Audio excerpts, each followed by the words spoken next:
Hi అండి, అందరికీ నమస్కారం. వెల్కమ్ టు శ్రీవారి వెంటే శ్రీమతి ఛానల్.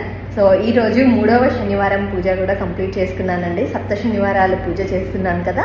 సో ఈరోజు 3వ వారం కంప్లీట్ అయిపోయింది. నాకైతే చాలా అంటే చాలా సంతోషంగా ఉంది. 3 వారాలు కంటిన్యూగా చేసుకోగలిగాను. అంతా భగవంతుడి దయ.